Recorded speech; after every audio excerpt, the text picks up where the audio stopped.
Buenas noches. Continuamos con las séptimas Jornadas Internacionales de Literatura Andrés Bello, GILAB 2021, novela e historia, narrativas en contexto.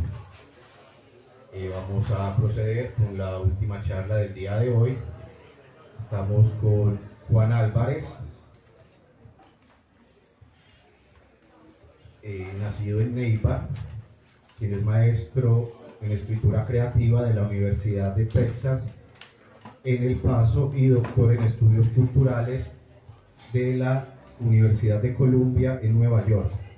Ha publicado el libro de cuentos Nunca te quise dar en la jeta, Javier, 2015, las novelas Candidatos Muertos, 2011, La ruidosa marcha de los mudos, 2015, Aún el agua, 2019, y el libro de ensayos Insulto, breve historia de la ofensa en Colombia, 2018. En 2005 ganó el Premio Nacional de Cuentos Ciudad de Bogotá. En 2010 ganó el Premio de Ensayo Revista Iberoamericana, Instituto Iberoamericano de Berlín. En 2011 fue elegido entre los 25 secretos mejor guardados de América Latina, selección convocada por la Feria Internacional del Libro de Guadalajara. En 2015 fue finalista del Premio Espartaco a la mejor novela histórica, convocada por la Semana Negra de Quirón en España. Desde el 2015 coordina la línea de investigación en escritura creativa del Instituto Caro y Cuervo. Bueno, Juan, muy agradecidos de que estés aquí con nosotros. Voy a hablar duro, ¿no? O sea, digo, ¿será que necesitamos micrófono? Sí. Para allá te lo paso. Sí. Este suena, ¿verdad? No, primero. Lo tengo que prender. Lo tengo que prender. Soy de Pasto, buenas noches. Bueno, es una suerte que hayamos organizado la charla con anterioridad, ya que ahora se nos nota el cansancio. La tenemos preparada. Está pública, ya la podemos rotar para que la gente la vea. No me la pierda, por favor, porque en algún momento voy a necesitar que me la recordar. Cristian, mucho gusto, muchas gracias por la invitación.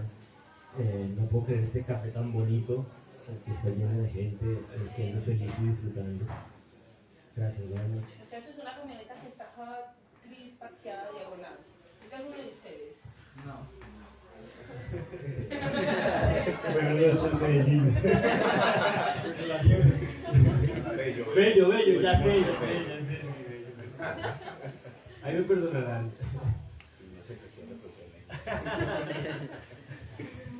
Bueno, entrando en materia, vamos a conversar un poco sobre novela histórica y sobre el papel de la imaginación ante el archivo. Entonces empecemos entrando un poco en contexto y quiero preguntarte entonces, ¿qué se entiende por archivo? Bueno, yo creo que hay una cosa que para lo menos para mí, para mi vida vital fue muy importante y fue darme cuenta que había una idea institucional de lo que es el archivo.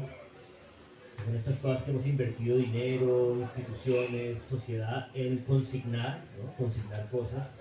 La riqueza y el poder siempre elige qué consigna, qué guarda como dato. Y realmente, pues si uno se da cuenta, estamos llenos de archivos que están en nuestro cuerpo, en nuestra existencia, en nuestro cerebro. Yo creo que hay como esa tensión fuerte entre un archivo institucional y un archivo nuestro del cuerpo. Y para mí entender eso, pues como en términos vitales, fue muy importante. Bueno, voy a aprovechar que ya la charla está preparada, así que hasta ahora, con poca memoria, voy a leer las preguntas. Háblanos un poco. Yo necesito mi copia para acordarme de las respuestas. Bueno, voy a ser como político en campaña. Voy a hablar de memoria. Bueno, háblanos un poco sobre la relación entre la consignación del archivo y la fijación de sentido de lo archivado y cómo estas operaciones de archivo implican siempre una disputa ligada a las relaciones de poder. Bueno, sí. ahorita que decíamos esto del archivo del cuerpo, ¿no? Y entonces, siempre hay una cosa que me perturba mucho en esta tensión como de los lenguajes con los que crecemos y los que nos organizan la realidad, y es esta diferencia como supuestamente muy sustancial entre las matemáticas y el lenguaje nuestro como verbal articulado, ¿no? Supongo que son como dos grandes saberes. Y tengo la sensación de que vivimos en un lugar, en una existencia donde la cuantificación de lo que es el lenguaje matemático construye como información, como archivo de nuestra existencia, es muy poderosa. Es como cuantificablemente muy poderosa. Pero luego eso lo conduce a uno como a la pregunta de quién es el que guarda los números, quién cuantifica qué, quién elige cuáles son los números con los que se construye como nuestra comprensión de la realidad. Y eso un poco me hizo como reparar en la idea de que en estas cosas que supuestamente son nuestra historia de archivo, digamos, como nación, como república, como colombianos, como estas cosas que supuestamente somos, hay una estructura de decisión política como cuantitativa muy alta, de unos ciertos poderes que han dicho que medimos en números, que es bienestar, ¿no? Dice que en este país hay como un territorio, el territorio pacífico, de gente a la que llevan décadas, siglos diciéndoles que son pobres. Y eso es una ecuación de cuantificación que viene de una gente que elige una serie de números. Y cualquiera que haya ido a ese lugar con el corazón abierto sabe que eso es muy conflictivo de decir allí, ¿no? Que es gente que es pobre. Porque claro que no son pobres. Tienen unos lugares absolutamente asombrosos en términos del valor que hoy tiene, por ejemplo, en la cuantificación nueva, la geografía, la naturaleza, los lugares donde hay oxígeno, donde hay agua. Y ya, eso, cuando yo seguí como pensando en estas cosas del archivo y me di cuenta que entre lo que guardamos como dato, como número, como cuantificación, como valor, y quién decide quién archiva eso, no hay una diferencia. Y entonces, bueno, empecé un poco estas tareas como de trabajo y de investigación sobre el archivo, que es como quién es el que decide que se archiva, ¿no? Y ahí hay una ecuación de poder como muy patente, por decirlo. Bueno, entrando un poco más en lo particular, ¿cómo se da esta relación entre la consignación del archivo y la asignación de sentidos en los archivos nacionales latinoamericanos? Esos eran pasos bien largos que teníamos de nuestra charla, ¿no? Yo creo que de esta parte no me acuerdo. Vamos a hacer cut. Voy a hacer el... No, lo que pasa es que Latinoamérica es bien rara, ¿no? Latinoamérica es como, supuestamente tiene que ser particular, pero bueno. Sí, no me acuerdo de nada. Pasemos a la siguiente pregunta. Bueno, la siguiente, ya entrando más en materia, ¿cuál es el papel de la imaginación ante el archivo? Recuerdo, por ejemplo, en el artículo que me compartiste, que mencionas esa pregunta tan lamentable que suele hacerse ante la novela histórica, y es ¿qué es verdad, qué es inventado? ¿Verdad?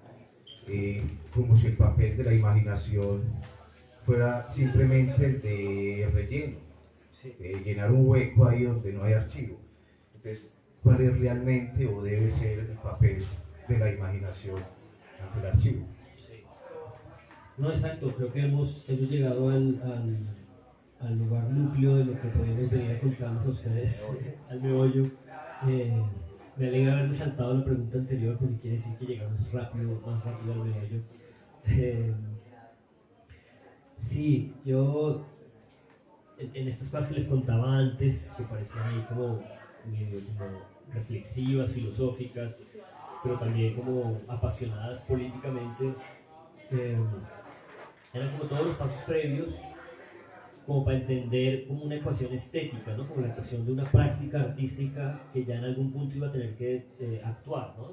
Todo esto más o menos lo he pensado porque estaba planeando escribir una novela histórica, o que yo sabía que le iban a decir histórica, pues porque yo estaba consumiendo ese material que es este archivo consignado por una gente en los escenarios de poder que decide qué consignar.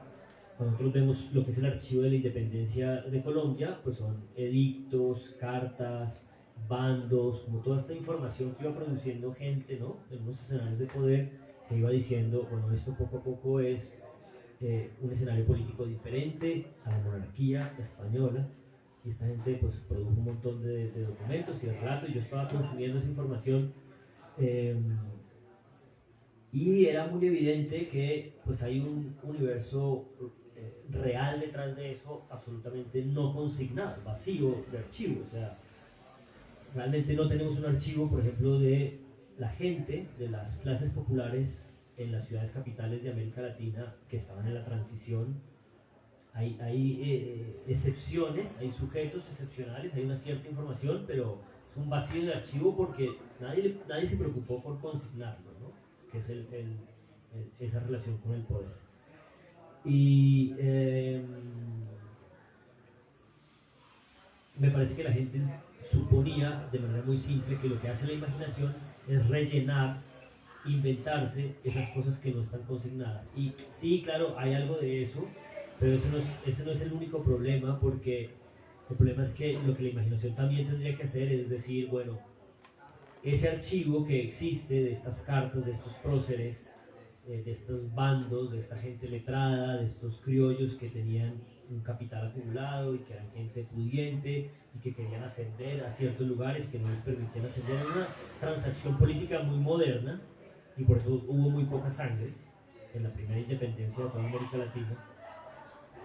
Yo creo que lo que la imaginación tiene que hacer frente a ese archivo es también como impugnarlo, tiene como que interrogar muchas de sus cosas ciertas y tratar de preguntarles si habían otras realidades detrás. Y eso es muy incómodo, y eso es una estructura que no elige como una ideología, sino que elige como la intersección entre la estética y la política. Y yo creo que eso es lo que realmente tiene que ser la imaginación, y yo creo que hace la imaginación. Lo que pasa es que pues, la imaginación lleva haciendo eso hace tantos miles de años que ahora no tiene como PR a alguien que lo defienda. Entonces, en términos generales, la historiografía y la historia y esas cosas están ahí como antes. Pero bueno, creo que ya me desvié, pero creo que ya dije lo importante que venía a decir. Ya puedo tomarme un vaso de agua. Tengo un pedacito ahí que podría leer, pero bueno, no, digo, leer es muy aburrido hasta ahora. Entonces, pues sigamos conversando. También un poco como denunciar esos vacíos, ¿no? Porque esto no está consignado. O porque esto está consignado supuestamente de esta manera, cuando es muy obvio.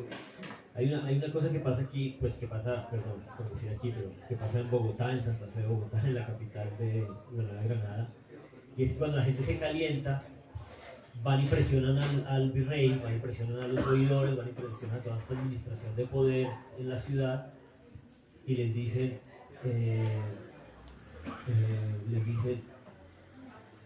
queremos que esta gente vaya a la cárcel o que al menos los detengan momentáneamente, y queremos que revisen sus casas y nos garanticen que no tienen armas. Y en todo el registro histórico está la idea de que esa gente no tenía armas. Pero es bastante obvio que esa gente debía tener armas en su casa. O sea, ¿dónde más iban a estar las armas? Era, o sea, un oidor, un funcionario de la corona española, que es jefe de un ejército, que está al lado de su casa con armas. ¿Cómo así que en su casa privada no tiene armas? ¿No? Era una cosa que... Y en el archivo dice que, en todos los registros dice que no tenían armas. Yo creo que la imaginación tiene que decir como, en términos jurídicos, esa cosa no puede ser cierta. Y está bien, solo una cosa que estoy apuntando. Sí debían tener armas. Sí,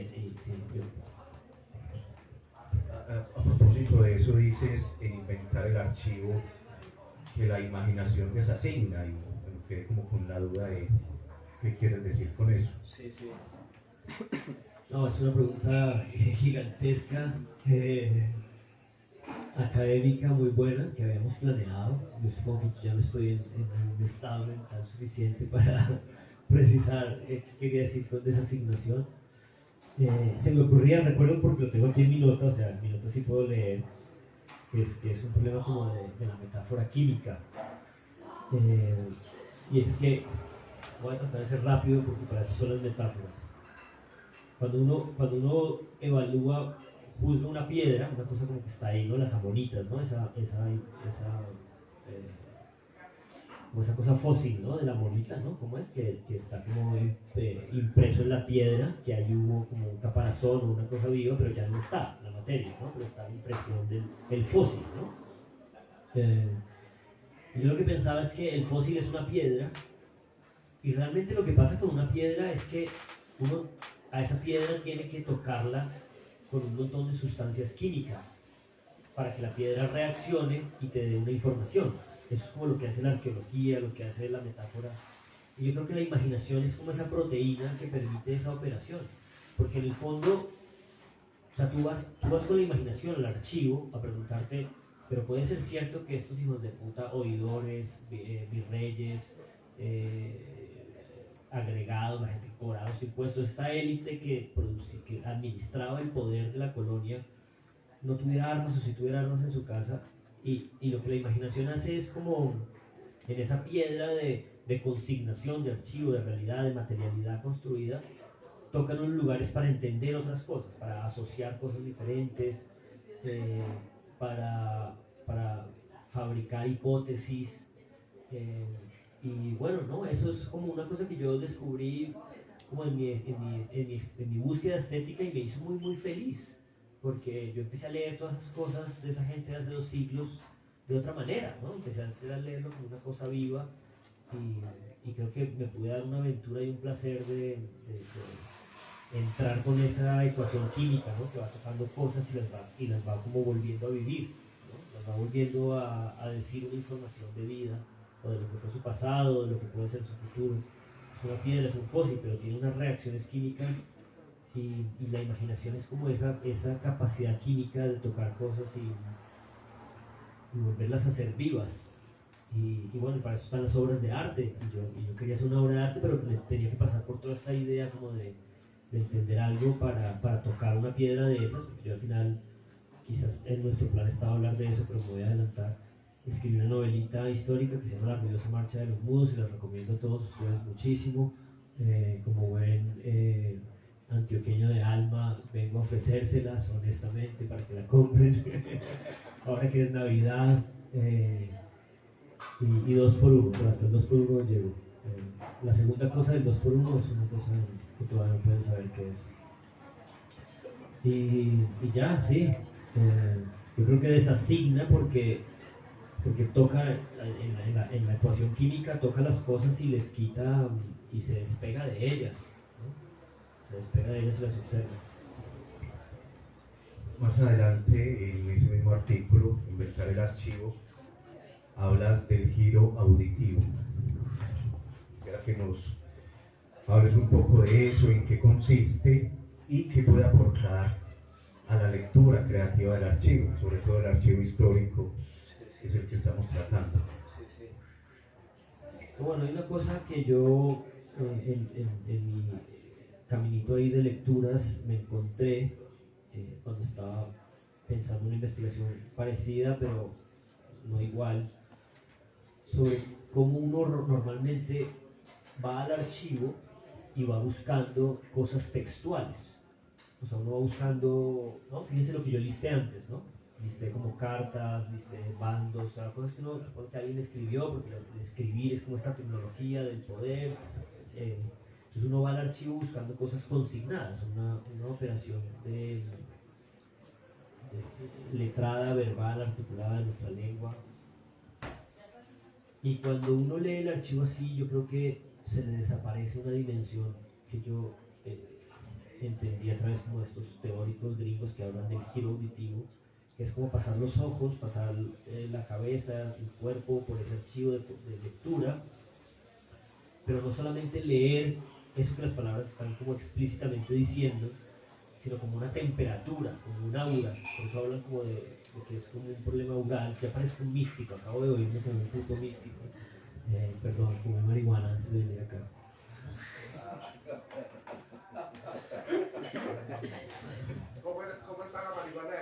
Estaba linda, linda, sabía a chocolate, estupendo, parecía hamburguesa casi. No, fabulosa, le agradezco mucho. Y era gigantesca, o sea, debe quedar como el 90% por ahí, por si ustedes quieren.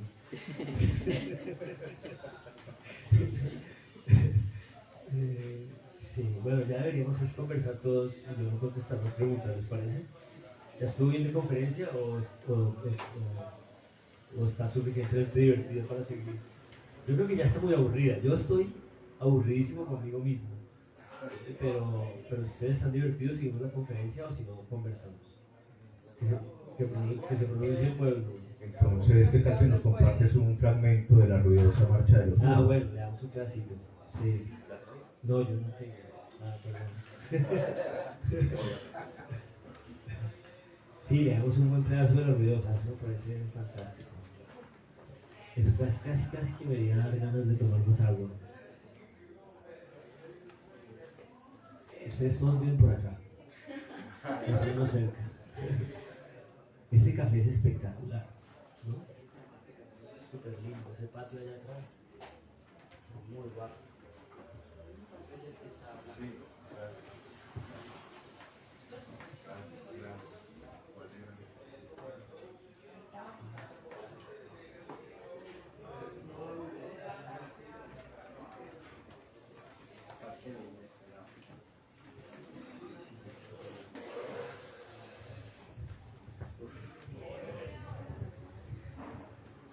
Voy a leer mi parte favorita y les voy a invitar un trago a todos los que están acá. No mentiras, no me acuerdo si me alcanza, pero puedo poner la mitad, puedo poner el 50% de una. Me va a tomar agua. Uy, me sirvieron un vaso entero de agua, por Dios. Qué maravilla, gracias.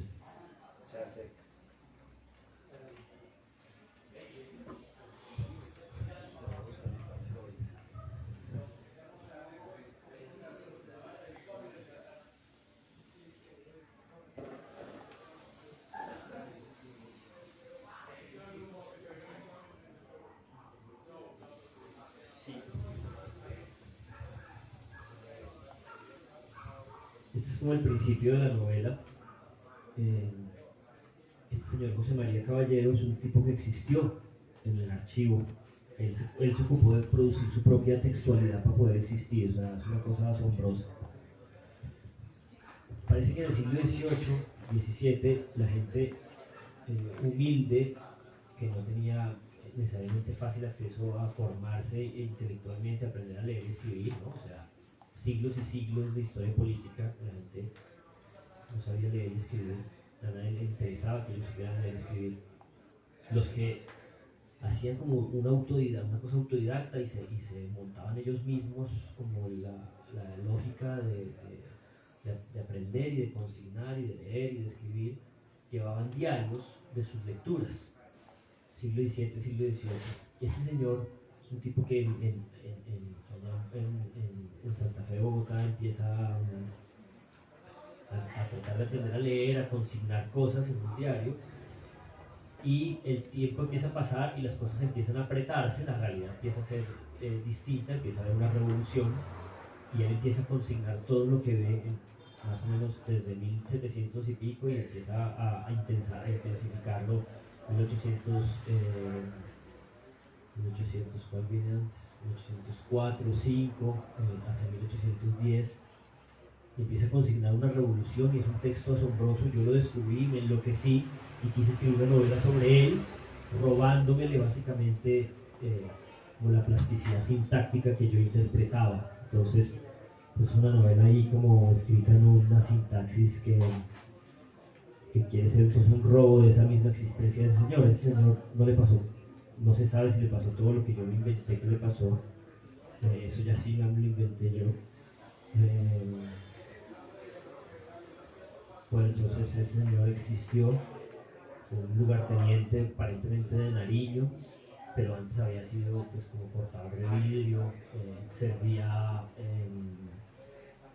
los banquetes en el palacio del virrey en Santa Fe, entonces a veces salía con chismes como de que eran 250 chocolates y habían tenido que terminar sirviendo 263, entonces que no había los chocolates que faltaban para servir una cosa asombrosa, y él contaba pues, era su realidad, su cotidianidad, pero como completamente despojado de, como de una batalla ideológica de persuasión, porque nadie lo estaba leyendo. O sea, él no estaba hablando para nadie, estaba consignando para él mismo. Entonces es un texto muy, muy moderno, muy bello. Y está ahí en nuestra historia nacional.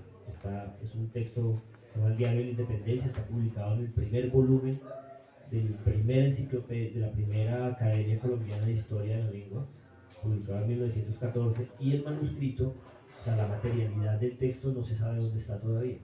Se supone que debe estar en la Academia Colombiana de Historia, pero pues allá hay bodegas que nadie ha mirado. Pero yo le inventé una historia a este señor. Y la primera cosa que le pasó a este señor, en la historia que yo me la inventé, es que tuvo un accidente y se golpeó la mandíbula, y la mandíbula le quedó pues ahí como destartalada y nunca más pudo volver a hablar, es mudo.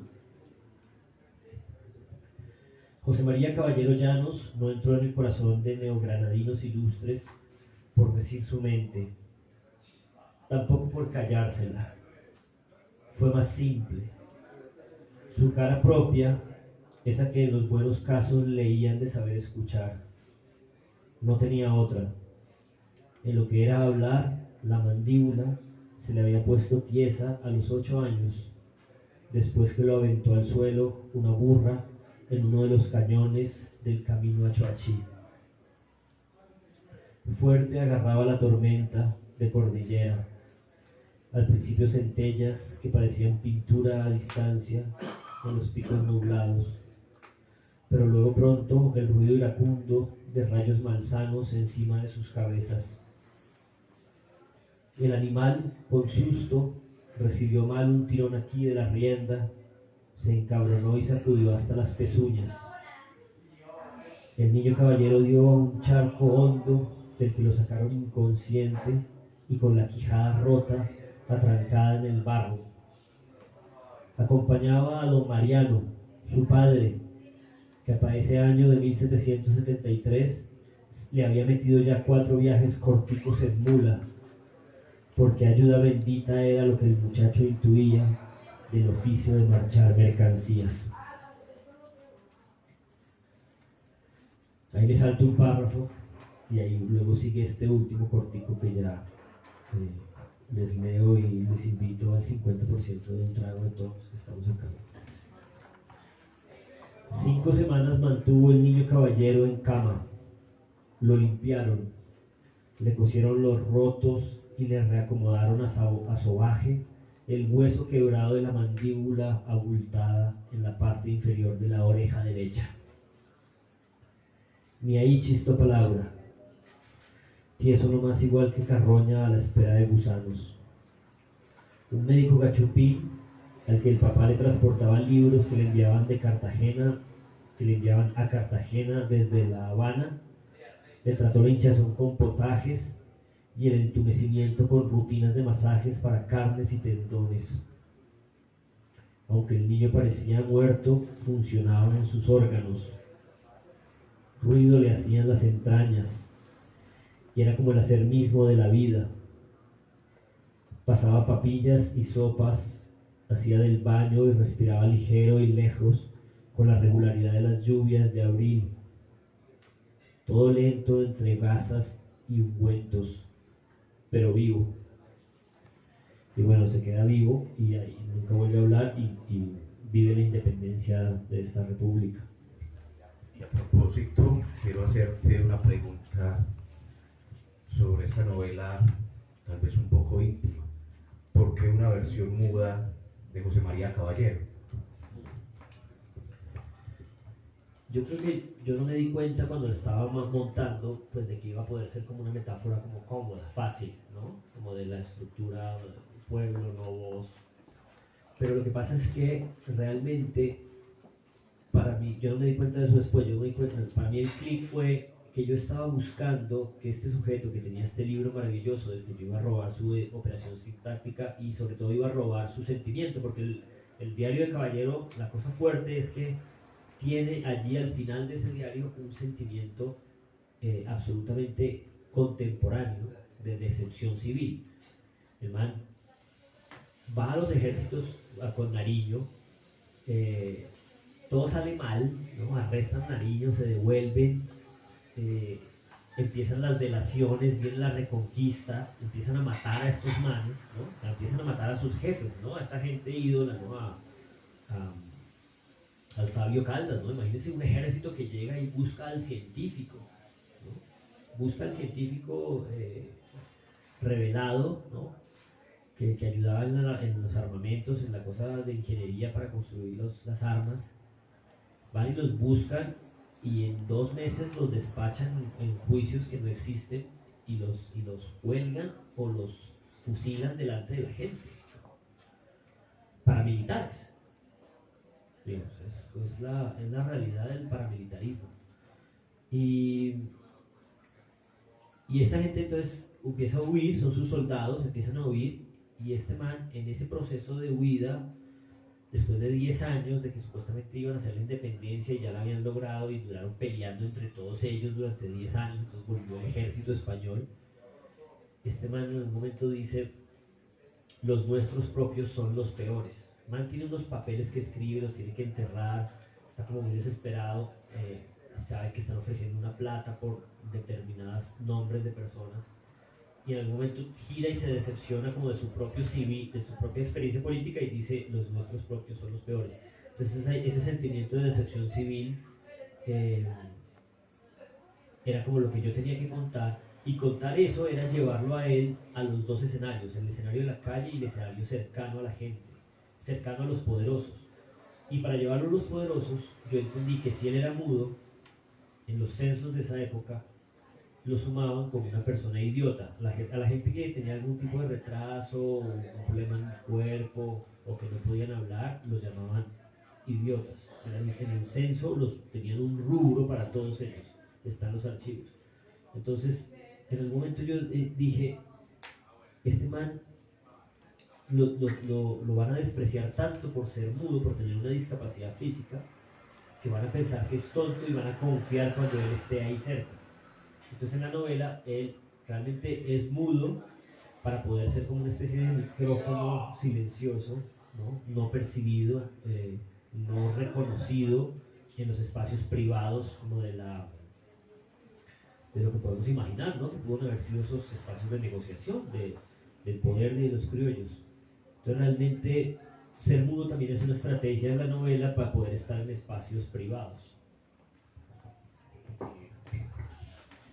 Y volviendo a eso de la decepción civil, también haciendo un poco de spoiler, sabemos que eso es a lo que se llega al final de la novela. Sí.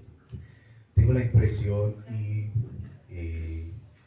ya me corregirá si me equivoco, de que si uno busca en esta novela un protagonista histórico, no es José María Caballero, que de hecho de su vida no se conoce casi nada, sino esa decepción civil, que como decías ahorita, es completamente contemporánea y yo diría más aún atemporal, ¿cierto? Desde siempre, como dices el gran poema de Cavafis, parafraseando, siempre llega un momento, indefectiblemente, en el que uno tiene que pronunciar el sí o el no, ¿sí? Siempre llega un momento en el que uno tiene que tomar partido, digamos, pero también llega ese otro momento en el que uno descubre, como decía Caballero, que los mismos nuestros son los peores, ¿no? Que es el partido equivocado. Pero tal vez no se trata tampoco de entonces tomar el otro. ¿Sí? Entonces, lo que queda siempre termina siendo esa decepción. Sí. Es como el amor mismo, ¿no? Sí. O sea, sí, tal cual. El texto de él se encuentra en internet, está ahí rescatado obviamente por la Biblioteca Nacional, es fácil de encontrarlo, es insufrible, es muy difícil de leer. Pero bueno, sí, ojalá se entusiasmen a conocer a José María Caballero. Bueno, no sé si entre el público alguien tenga alguna pregunta sobre esta charla caótica. No, pero bueno, tampoco, o sea, si cotejamos con nuestro guión, yo creo que un 35-40% si cumplimos. Es un buen rendimiento. Eso es bastante. Sí, sí, o sea, para esta hora. compárenlo con el Brasil contra el Colombia-Brasil. Póngale cuidado, compárenlo con los muchachos. Bueno, entonces, Un fragmento para la tema. Otro pedacito, ¿te quedó gustando? Ah, puedo empezar a cobrar, puedo empezar a pasar el pañuelo. Hago una lectura más dramática y más bacana, si quieres. Si es lectura dramática, le pagamos. Sí. Pasamos el sombrero. Sí, gracias. Por supuesto. A ver, vamos a buscar otro pedacito. A ver. Pero como de otro personaje, ¿cierto? Mejor. ¿O quieren seguir sabiendo del mudo? No, está bien lo que Está pensamos. muy impresionante el modo. Pero, no sé, si antes de, mientras buscas, si quisiera como comentar o preguntarte algo. Por lo que leíste y lo que nos has contado, yo veo pues como una relación ahí muy actual, o una relación que, con la actualidad, con lo que estamos viviendo, con lo que estamos viviendo. Claro. Escuchando algunas palabras del El maestro Javier Espinosa. el maestro Javier Espinosa, que decía, el tiempo no existe, ¿cierto?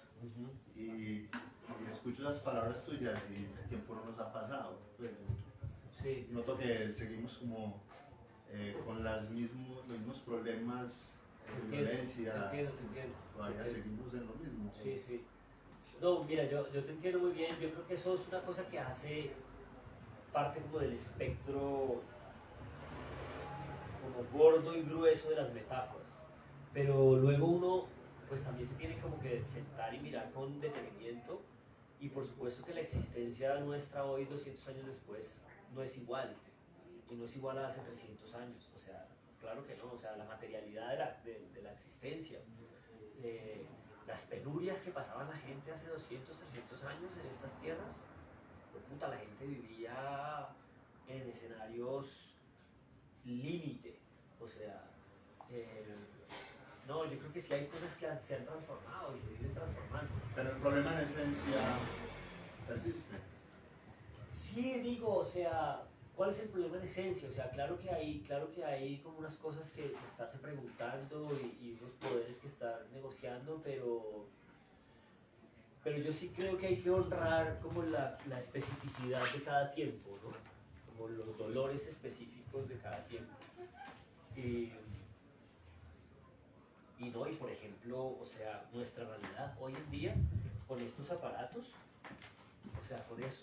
hoy en día, esto sí es una cosa que está en control de muchas cosas, pero se le sale del control también a todas las demás. Yo creo que sí, son tiempos muy diferentes. Son estructuras metafóricas de batalla probablemente parecidas, y cómo no, en mi caso, pues por lo menos que yo estaba investigando un archivo, ¿no? O sea, estaba investigando gente de ese tiempo, que un poco con esta idea como de que uno les revisa sus entrañas y descubre que hay una radioactividad todavía viva, ¿no? O sea, por eso está como la metáfora de la química y de la piedra, uno sabe que ahí sí hay algo que está vivo. Pero yo no creo que sea tan escueto y tan directo como que los problemas siguen siendo iguales. No, yo creo que los problemas son diferentes. Pero la raíz sigue, ¿o no? Pues la raíz de la colonia, claro. O sea, la raíz concreta de la colonia. La raíz concreta de la colonia, sí.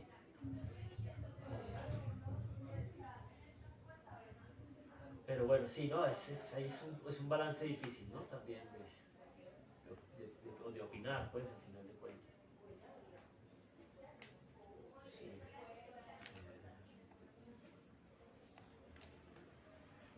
Sí.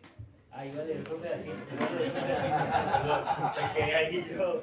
Decidí todo el Sí, este se potencial puede del libro. pecar de anacrónico también. Yo no tengo ni idea qué leer. Ay, si nos vamos 200 años, 300 años atrás, esto sería un potrero, ¿no? Total. Una vaca. En términos geográficos, Esto sería zona inundable. Una laguna. Claro, eso sí que me parece más bacán de imaginar. La diferencia geográfica. Cambia permanentemente. La diferencia Cambiamos geográfica, permanentemente. claro, total. Los conceptos sí, pues. Algunos se mantienen. 200 años atrás. Voy a leer algo.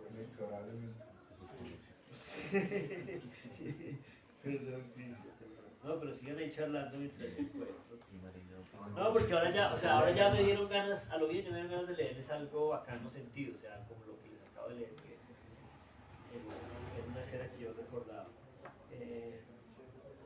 Sí, esperen, yo encuentro algo. Charlen ustedes ahí mientras tanto un momentito.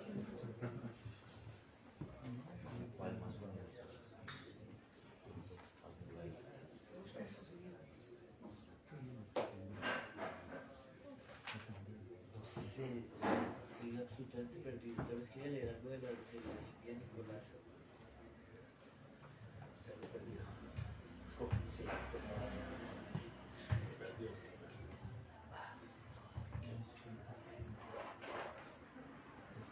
¿Y dónde están vendiendo la novela? En todas partes. ¿En todas partes de dónde? En las librerías. Esa es la única ventaja de pactar con el diablo. Que eso es sex barral de Planeta. Básicamente debería estar en todas las librerías. Pues las comerciales. Claro. ¿Y cuándo el trancazo? El trancazo es como 35. Pero yo creo que ahorita lo consigue barato.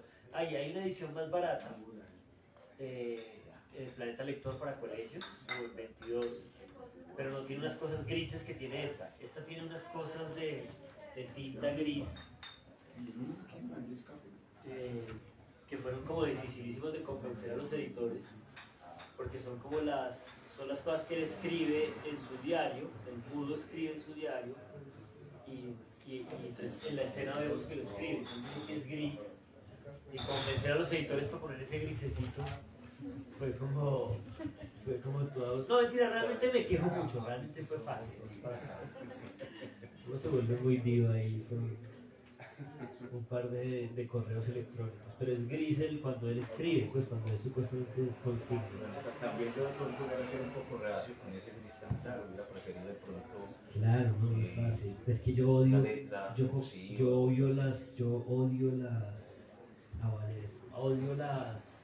como las cursivas, como la pirotecnia tipográfica para cambiar, para distinguirle al lector.